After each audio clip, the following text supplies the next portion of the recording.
गीता अध्ययन के सेशन में आप सभी का स्वागत, जहां हम राणा सर के साथ 15वें अध्याय को जान रहे हैं। कल हमने श्लोक नंबर 7, 8 पढ़ा था। आज उन्हीं श्लोकों को एक बार फिर से रिवाइज करेंगे हम।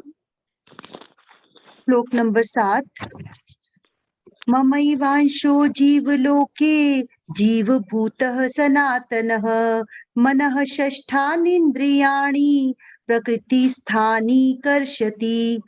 इस बद्ध जगत में सारे जीव मेरे शाश्वत अंश हैं। बद्ध जीवन के कारण वे छहों इंद्रियों से घोर संघर्ष कर रहे हैं, जिनमें मन भी सम्मिलित है। शरीरम यद्वाप्नोति, प्लीज कंटिन्यू। शरीरम यद्वाप्नोति यच्चाप्युत्क्रामतीश्वरः गृहीत्वैतानि संयाति वायुर्गन्धानि वाशयात्। इस संसार में जीव अपनी देहात्म बुद्धि को एक शरीर से दूसरे में उसी तरह ले जाता है जिस तरह वायु सुगंधि को ले जाता है। इस प्रकार वह एक शरीर धारण करता है और फिर इसे त्याग कर दूसरा शरीर धारण करता है। इन दो श्लोकों में जो बात हो रही है वो जीवात्मा के बारे में हो रही है, यानी सूक्ष्म शरीर प्लस जो आत्म तत्व है जो इन्हें प्रकाशित करता है।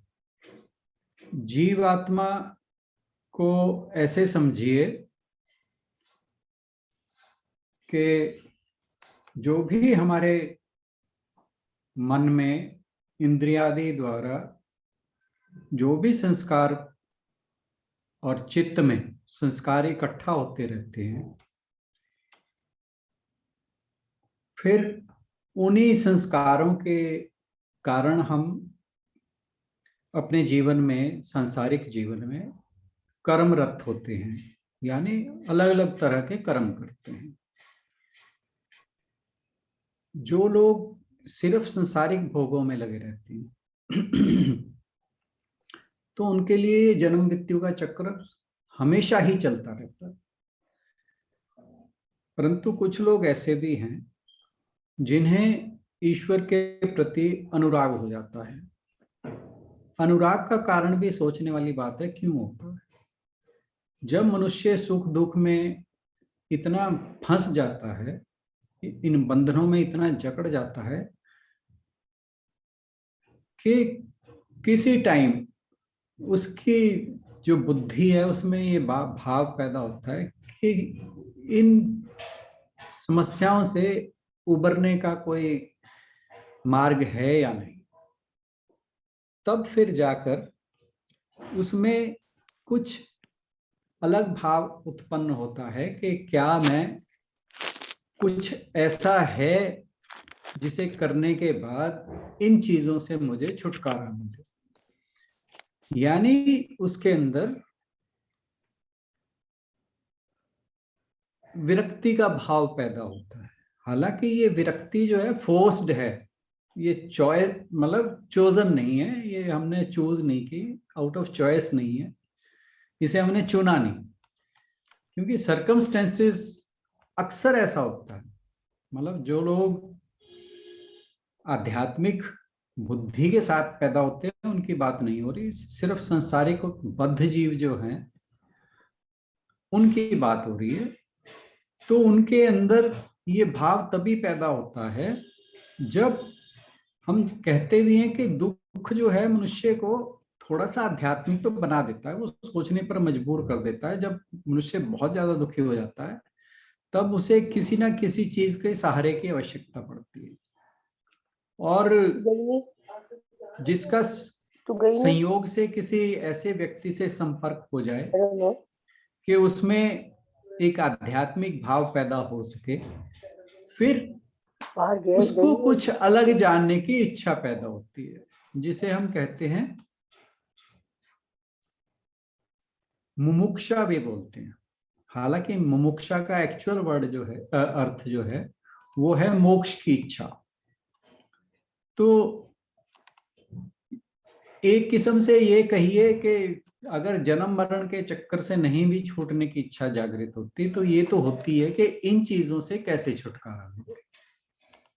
तो बंधन से छूटने की इच्छा तो मनुष्य में हमेशा कभी ना कभी हो ही जाती है, और वही उसे आध्यात्मिक पथ की ओर लेकर चलती है।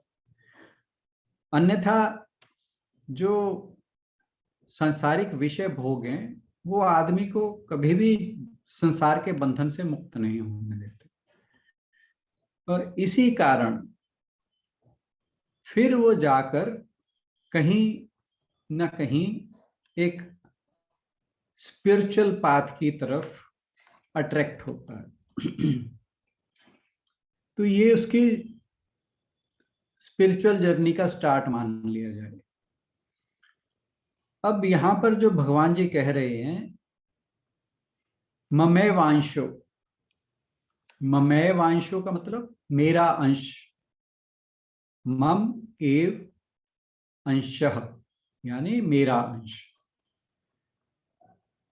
तो यहां पर जो अंश कहने की बात है वो कहना या हम समझना यूं चाहिए कि, क्योंकि मैंने जैसे कल बात की थी कि भगवान जो हैं या ईश्वर जो हैं वे अविनाशी हैं, उनमें कोई परिवर्तन नहीं हो सकता, विकार रहित हैं। तो अंश का जैसे हम मीनिंग लें, अगर शाब्दिक अर्थ लें, तो वह निकलता है टुकड़ा। तो इसका मतलब है कि ईश्वर का विभाजन हो सकता है, उसको बांटा जा सकता है। तो ये जो भाव है कि ईश्वर को बांटा जा सकता है, ये थोड़ा सा परेशान करने वाला है, क्योंकि ईश्वर जो है वो विकार रहित है, उसमें कोई चेंज नहीं लाया जा सकता, क्योंकि वह नित्य है, अनंत है, शाश्वत है और विकार रहित है। तो इसको समझा कैसे जाए, जो भगवान जी ने यहाँ वर्ड यूज किया है वो इस तरह से कि जैसे हम किसी जल के पात्र में सूर्य चंद्रमा की छवि को देखते हैं, तो ऐसा लगता है कि ये जो पात्र में हमें दिखाई दे रहा है वह सूर्य का ही अंश है। तो जैसे ही उस पात्र से पानी गिरेगा, निकाल देंगे, तो सूर्य की स्थिति में कोई परिवर्तन नहीं होता, वो एज इट इज है, जैसा था वैसा ही रहता है। ऐसे ही ईश्वर की बात है। और जो हमारे अंदर शाश्वत तत्व है वह ईश्वर ही है, उसका कोई टुकड़ा नहीं है। तो यहाँ कहने का भाव यही है। और दूसरी एग्जाम्पल हमने ली थी कि जैसे किसी बर्तन के अंदर हम समझें कि ये आकाश का हिस्सा है, आकाश यानी स्पेस का, तो वो जो बर्तन है अगर उसे तोड़ दिया जाए तो वो आकाश कहीं गायब नहीं होता, वो तो जैसा था वैसा ही रहता है। उस बर्तन में जिस आकाश का आभास हो रहा था, यानी वो ऐसा लग रहा था कि इस बर्तन की सीमा के अंदर है आकाश, तो वो आभास जो है सिर्फ वो खत्म होता है, जो आकाश होता है, स्पेस जो होता है, वो वैसा का वैसा ही रहता है।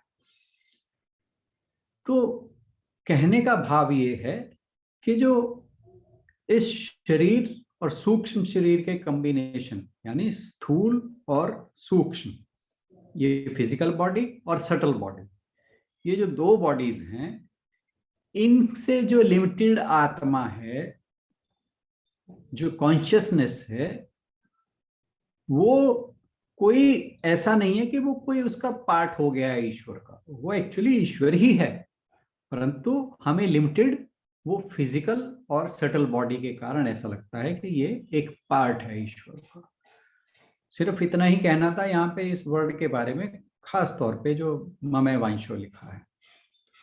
फिर लिखा है जीव लोके जीव भूत सनातना, कि वो मेरा सनातन अंश है।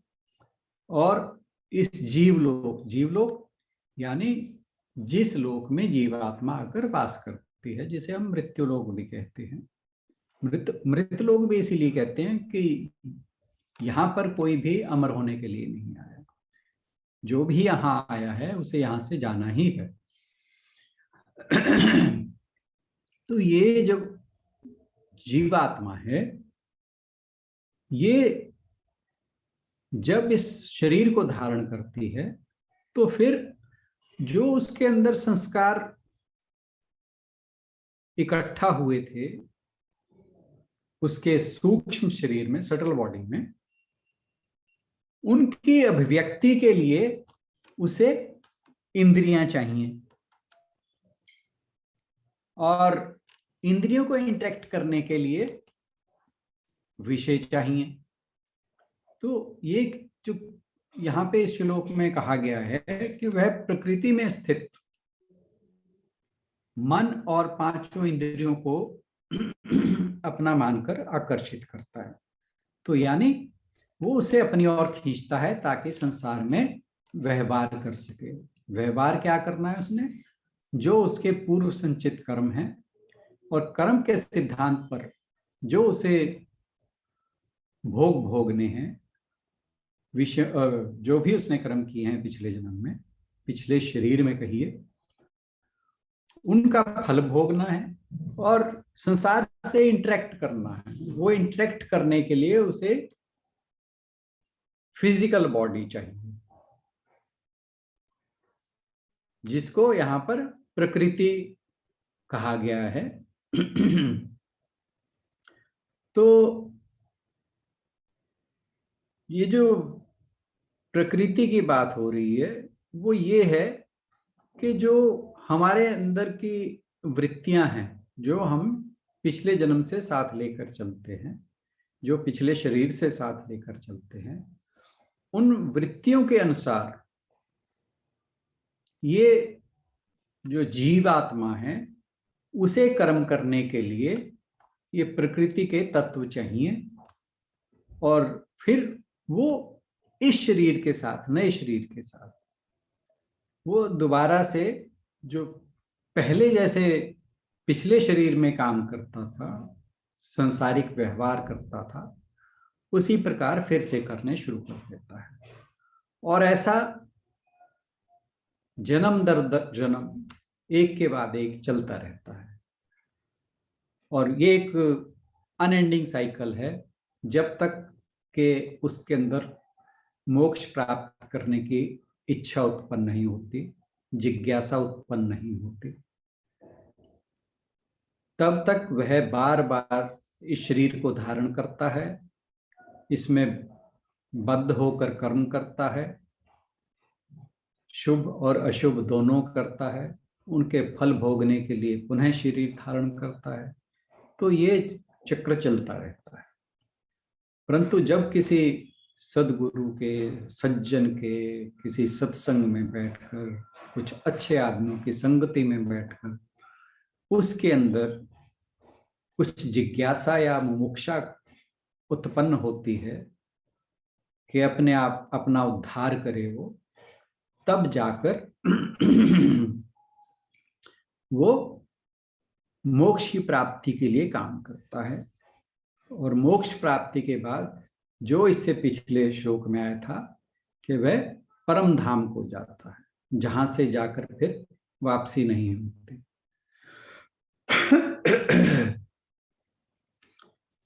तो इस श्लोक में बस इतना ही कहा गया था। इसके अगले श्लोक में जो था फिर आया था कि शरीर आदि का स्वामी बना हुआ जीवात्मा जिस भी शरीर को छोड़ता है वहां से मन सहित इंद्रियों को ग्रहण करके फिर जिस शरीर को प्राप्त होता है उसमें ऐसे ही चला जाता है जैसे वायु गंध के स्थान से गंध को ग्रहण करके दूसरे स्थान पर ले जाते हैं। तो अब पिछले श्लोक में हमने देखा कि जीवात्मा जो अपने पूर्व जन्मों के संचित कर्म हैं उनका फल भोगने के लिए, अपनी इच्छाओं की पूर्ति करने के लिए और अपने संस्कार जो पिछले जन्मों में इकट्ठे किए हैं उनके अनुरूप कार्य करने के लिए प्रकृति के साथ व्यवहार करता है और जिसके लिए वो मन और इंद्रियों को इकट्ठा कर लेता है। जीवात्मा मैंने कल बताया था कि एक कंप्यूटर फाइल की तरह भी समझा जा सकता है कि जिसे एक्सेस करने के लिए एक कंप्यूटर की जरूरत होती है। उसे हम किसी भी जगह रख सकते हैं, परंतु उसको व्यक्त करने के लिए, उसको एक्सेस करने के लिए एक कंप्यूटर की जरूरत पड़ती है। उस कंप्यूटर के बिना उस फाइल को हम एक्सेस नहीं कर सकते, उसको देख नहीं सकते। ऐसे ही ये जो जीवात्मा है वह अपने आप को या संसार में इंटरेक्ट करने के लिए उसे फिजिकल बॉडी चाहिए। तो फिर वो जब पुराने शरीर को छोड़ती है तो नए शरीर में जाकर नई जगह जाकर उसे एक नई बॉडी चाहिए, जिससे वो अपने जो पिछले जन्मों के कर्म हैं और संचित कर्म जिसे हम कहते हैं और उसके संस्कार हैं, उनको भोगने के लिए, उनके अनुरूप जो अतृप्त इच्छाएं रह गई हैं उन्हें पूरा करने के लिए एक नए शरीर को धारण करती हैं।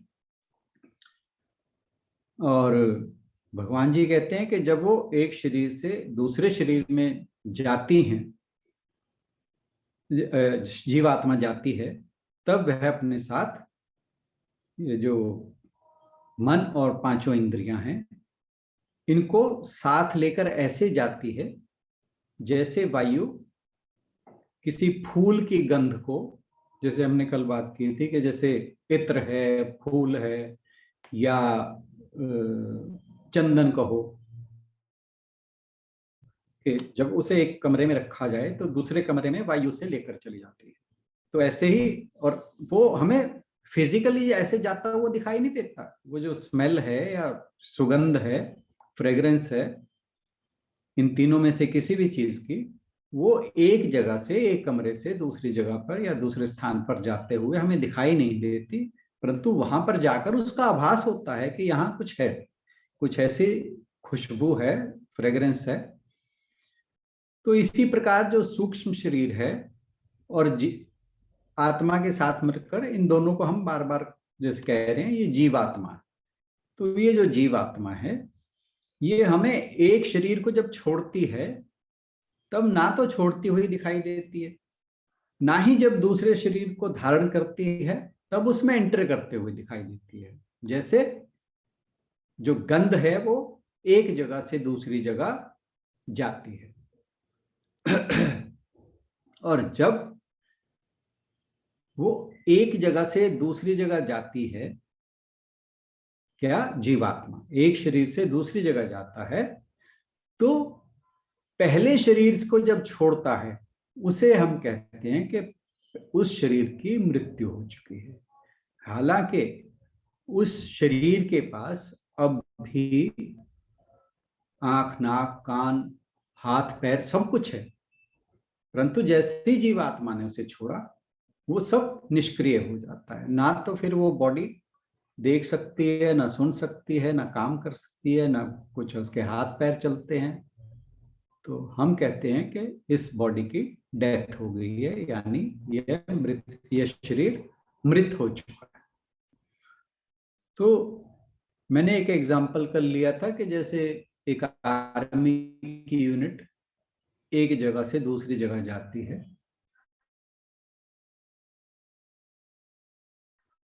रोल करता हूं। तो वो अपना सारा सामान, जितने भी आर्मी पर्सनल हैं वो सारे के सारे साथ चलते हैं, सब कुछ बांध के ले चलते हैं और वहां जाकर एक एक चीज खोल के जैसे पहले यूनिट काम करती है नए स्थान पर भी वैसे ही काम करती है। तो इसी तरह जो जीवात्मा है वो नए शरीर को धारण करके पहले की भांति सांसारिक व्यवहार फिर शुरू कर देती है। आज के लिए इतना ही, धन्यवाद। धन्यवाद राणा सर। आज हमें दोनों श्लोक आपने दोबारा से रिवाइज करवाए। Thank you so much. कल मेडिटेशन का डे रहेगा और जो लोग भी जुड़ना चाहें वो सर यही टाइम रखें कल के लिए 5:30 का। ठीक है, ठीक। 5:30 का ही टाइम रहेगा कल मेडिटेशन के लिए। जो भी जुड़ना चाहें कल जुड़ सकते हैं। कल का ये हाँ जी। एक चीज कहना चाहूंगा कि आप ये देखिए कि थोड़ा अब 6 बजे के करीब थोड़े से अटेंडेंस बेटर हो गई है, तो कल अभी अगर 6 बजे रखो तो शायद हो सकता है कि ज्यादा लोग जुड़ पाए। आज जैसे पहले काफी कम थे। ठीक है सर, बात कर लेते हैं फिर। हाँ, बात कर लेना आप।